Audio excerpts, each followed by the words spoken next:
It wasn't the roar of a predator or the rush of a storm that unsettled Clara. It was the silence.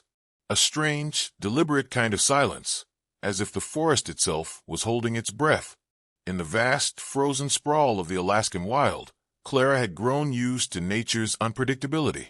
As a wildlife researcher, she had cataloged everything from migrating herds to lone wolves pacing the treeline. But nothing prepared her for the sight that emerged through the drifting snow. At first, it looked like a large shape crawling along the white landscape, heavy, slow, unnatural. Then, through her binoculars, she saw the truth. A mother grizzly bear, her massive paws pushing forward with labored effort, was dragging something behind her. Not a carcass, not fallen brush, but a large black duffel bag, bulging, worn, and clearly not part of the forest. Clara's instincts screamed to back away. Any encounter with a grizzly, especially a mother, could turn fatal in seconds. But something made her stay. The bear wasn't hunting or angry. She was exhausted, almost desperate. Every few steps, she paused to rest, her breath fogging the air, her eyes fixed forward. Clara stood frozen, binoculars shaking in her gloved hands. The bag looked too heavy even for a human to carry, let alone drag across snow and ice. And yet, the bear did not abandon it.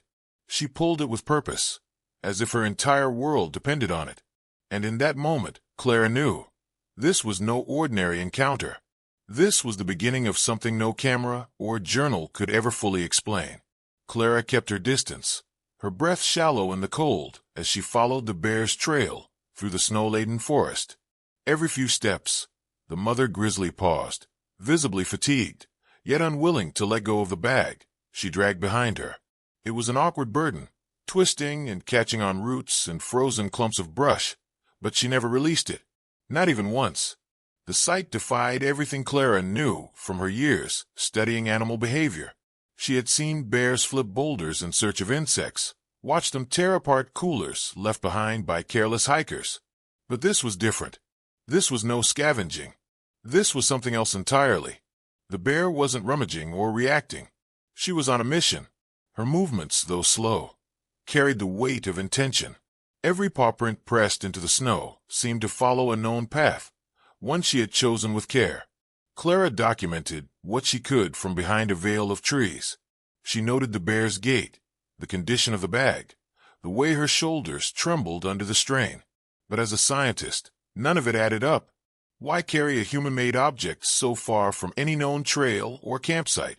Why risk exhaustion when winter demanded every ounce of preserved energy? She studied the bag more closely through her lens. It showed no signs of spoilage. No scent of meat or trash reached Clara's nose. It didn't reek like bait or garbage. And yet, the bear clung to it like it held her last remaining hope. There was a strange stillness in the air, the kind that made Clara feel like she was witnessing something sacred, not a performance of instinct, but an act of love. She had no way of knowing what lay inside that bag, but as the bear forged ahead into the white unknown, Clara's heart whispered something she dared not say aloud. Whatever it was, it mattered, and it mattered deeply. The hours stretched on as the bear pressed deeper into the wilderness, leading Clara far from any marked trail or familiar territory. The terrain grew rougher, the trees denser, and the snow thicker beneath her boots. Her every step was cautious and silent, but her thoughts were loud. She knew this wasn't coincidence. The bear wasn't wandering aimlessly.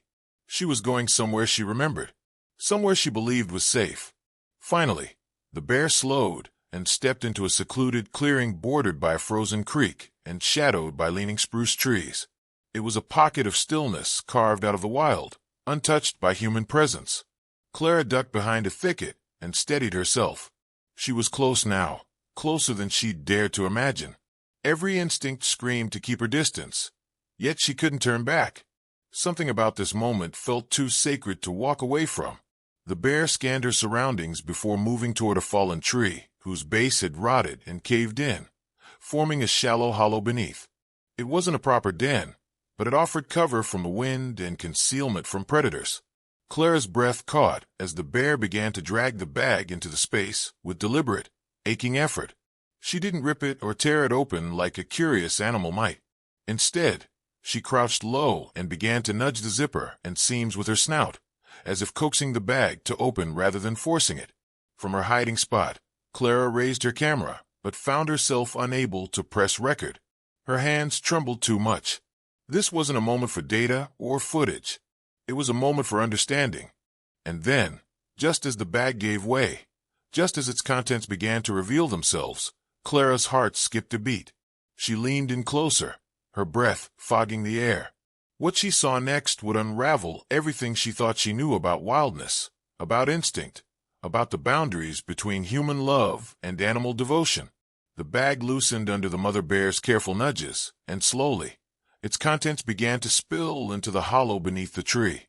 Clara stared, frozen in place, her heart pounding against her ribs. At first, it was just fabric, torn blankets, leaves, and moss clumped together like a makeshift nest. But then, beneath the layers of debris and cloth, something small shifted. Clara's breath caught in her throat. It was a cub, a tiny grizzly, no larger than a house cat, nestled among the scraps. Its fur was thin and matted. One paw twitched weakly, barely lifting off the fabric, before falling back limp. The cub's eyes were closed, its breathing shallow and uneven. There was no energy left in its fragile frame, only the faint shimmer of life, refusing to let go. The mother bear moved slowly, gently, with none of the aggression Clara would have expected from a wild animal defending its young. She lowered herself beside the cub and began to lick its fur, warming it with her massive body, curling around it in a protective arc. Her nose brushed against the cub's head with a tenderness that seemed almost human. Clara felt the sting of tears rise unexpectedly. In all her years of documenting wildlife, she had never seen anything like this. Bears were powerful, primal creatures. They didn't drag bags across miles of wilderness. They didn't wrap their young in human blankets or build nests from things stolen from forgotten campsites. And yet this one had. She had carried her dying cub across the coldest stretch of forest, not to abandon it, but to save it. Perhaps the cub had been born too early, exposed to the bitter cold before it could survive. Perhaps the den had collapsed in a storm, or been invaded by another predator. Whatever the reason, the mother had made a choice few would believe. She had searched for warmth, for safety, for any chance to give her baby one more breath. Clara understood then that this was not instinct alone. This was love, raw, relentless, and beyond reason. The kind that defied biology and expectation. The kind that risked everything for even the slimmest hope. As the mother bear nestled closer to her cub, wrapping her body like a shield against the cold, Clara felt something shift deep within her. She lowered her camera, letting it dangle at her side. The lens no longer mattered. What she was witnessing wasn't something that needed to be recorded. It needed to be felt. Clara's thoughts drifted, uninvited, to a chapter of her life she rarely touched. Years ago, on a rainy spring morning, she had lost a child before it ever had the chance to breathe. A late miscarriage, they called it. A clinical phrase meant to wrap a wound in sterile bandages. She had never told anyone, not truly. Not the weight of it. Not how it haunted the quiet moments between her research trips. Not how it echoed in the silence of her cabin when the wind howled at night. The wilderness had always offered her escape. Out here, among the trees and rivers and towering peaks, she didn't have to explain the emptiness. She could bury it beneath data sheets and tracking logs. But in this frozen clearing, watching a mother bear fight with everything she had to keep her baby alive, the walls she had built around her heart began to crack. The grief she had carried for so long met the bear's desperation, like two rivers converging. And in that quiet space between predator and observer, something sacred passed between them. Clara could feel it in the way her own hands trembled, in the way her breath hitched. The bear would never know her pain, nor she the bear's. But somehow, through the silent language of motherhood and loss, they were no longer strangers. In a world that often felt indifferent, Clara had just been reminded that love, even in its wildest, most primal form, still burned fiercely. And sometimes it showed itself not in triumph, but in the quiet, stubborn refusal to give up. The sky, once pale and still, began to darken as thick snowflakes drifted down in sudden, swirling gusts. The wind picked up, cutting through the forest like a blade. Clara pulled her coat tighter and watched as the clearing transformed into a white blur. The temperature had dropped sharply, and with it came a chilling realization. The shallow hollow beneath the tree offered little insulation. As much as the mother bear tried to protect her cub, it wouldn't be enough. Not tonight. Not in this weather. Clara's mind raced. She knew the rules. Every regulation in her field warned against interfering with wildlife, not only because it could endanger the animals, but because it could cost a human their life, especially with a mother bear so close, so fiercely protective. But walking away now felt wrong. It felt like abandoning something sacred. Her hands moved on instinct, reaching into her pack and pulling out the emergency supplies she always carried but never expected to use in this way. A thermal blanket, vacuum-sealed food pouches, and a compact heating pad designed for extreme cold. She paused, her breath clouding the air, then slowly made her way to the edge of the clearing. She moved carefully, staying low, staying silent. The mother bear watched her from the shelter, tense but unmoving. Clara didn't go any closer.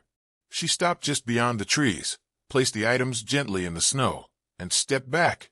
She made sure her scent didn't linger too near. Then she retreated, returning to her hidden perch behind the thicket. The snow kept falling, faster now, erasing her footprints almost as quickly as they had been made. She sat in silence, her heart heavy and unsure. Whether the bear would accept the offering, whether the gesture would even help, Clara didn't know. But in the vast loneliness of that storm, she had done what she could. She had chosen compassion over distance. And now, all she could do was wait, and hope that love, in any form, might be enough to keep the cub alive through the night. The hours crept by with no sign of change. Snow blanketed the clearing, muffling every sound, turning the world into a quiet, white canvas. Clara remained hidden, barely moving, her body stiff from the cold, her eyes fixed through binoculars. She watched the bear as the storm raged around them, watched her breathe in slow, labored motions, never straying far from the fragile cub tucked beneath her. Then, finally, there was movement. The bear shifted, rising to her feet with effort, her nose lifted toward the supplies Clara had left, now half buried beneath the falling snow. She moved cautiously, each step deliberate. She sniffed, then paused. For a moment, it seemed she might turn away. But something held her there, perhaps instinct, perhaps a whisper of trust built on quiet observation. With a low grunt, the bear reached forward and carefully gripped the edge of the blanket. She pulled it toward the hollow, dragging it along with the small heating pad, still faintly warm from its charge. Once inside, she nudged the fabric closer to her cub and curled her massive body around both. Clara's vision blurred as tears welled in her eyes. She didn't dare make a sound. She didn't lift her camera or speak into her recorder. She simply sat there, surrounded by snow and silence, as something quiet and miraculous unfolded before her. She knew she couldn't write about this, couldn't report it or publish it without breaking laws or codes. But none of that mattered now, because somewhere deep in the woods, a life had been given one more chance. And in the stillness of that night, Clara knew she had done something right, something small, something unseen, and that in itself was enough. Several days passed before Clara found the strength to return to the clearing. The storm had long since ended, and the forest now lay still beneath a pale morning sky. The snow had settled into soft crusts, glittering under the early sun. With cautious steps and a heart full of quiet hope, she made her way back to the shelter beneath the fallen tree. There was no sign of the mother bear. The hollow was empty, but scattered along the edges were remnants that told a different story. Pieces of the thermal blanket lay crumpled beneath the tree, pressed into the dirt by something heavy. A few soft tufts of fur clung to the rough bark nearby, but it was the tracks that stopped Clara in her tracks. Not one set, two sets of paw prints, side by side, leading away from the shelter and toward the trees beyond. One large, one small. The cub had survived. Clara dropped to her knees in the snow, her breath catching in her throat. There were no cameras here, no crowd to applaud, no articles to be written, and that was perfectly fine. She didn't need recognition or validation. She just needed to know that it had mattered, that in a place as wild and unforgiving as this, love had found a way to endure. She stayed there for a while, her hands pressed to the earth where the prints began. She imagined a moment the cub had risen to its feet, weak but alive, and followed its mother into the unknown. It was not just survival. It was a quiet kind of victory, the kind that left no headlines, only footprints, only hope, and that was more than enough. Back at her remote research station, far from the noise of the world, Clara sat at her desk with a pen in hand and memories swirling like wind through trees. She opened her field journal, not to document data or record numbers, but to write something for herself, not for science, not for publishing, just for the part of her that still trembled when she thought about that night in the clearing. She wrote down every detail she remembered: the snow, the weight in the air, the silent decision to act, the mother's eyes, the cub's fragile breathing, and the moment when tracks in the snow told her it had all been worth it. When she finished, she didn't submit it anywhere. She didn't even save it to her hard drive. She printed a single copy. No title, no signature, just a story. Then she pinned it to the corkboard above her desk, where only the quiet would see it. Months later, a park ranger stopped by the cabin during routine rounds. As he waited for coffee to boil, his eyes wandered to the corkboard. He read in silence, his expression softening with every paragraph. When he finished, he looked at her and said gently that the world needed stories like this, that it deserved to be heard. Clara only smiled and said nothing. What had happened out there wasn't for headlines. It was something sacred, meant not for the spotlight, but for the quiet hearts who still believed that love, in any form, leaves a trail. Back in the city, far from the howling winds and silent woods, Clara stood before a small classroom of curious young faces. She didn't bring charts or technical reports. Instead, she spoke softly, simply, from the heart. She didn't share every detail of the encounter. Some things, she had learned, are too sacred for full explanation. But she did speak of what mattered. She told them that nature holds more compassion than most people believe, that animals are not just instinct and muscle, but memory and emotion. She said that even in the harshest corners of the wild, love still moves. It still fights. It still hopes. Then she lifted a single photo for them to see. Not of the bear or the cub, just a quiet moment captured in snow. One large paw print beside a smaller one, side by side, pressed into soft white earth. No one clapped. No one needed to. The silence that followed held more truth than applause ever could. If this story touched your heart, consider subscribing to our channel for more true and powerful stories from the wild. Every view and share helps us bring these quiet moments to light, the ones that remind us of what really matters. Until next time, stay kind, stay curious, and never stop believing in the unseen bonds that connect all living things.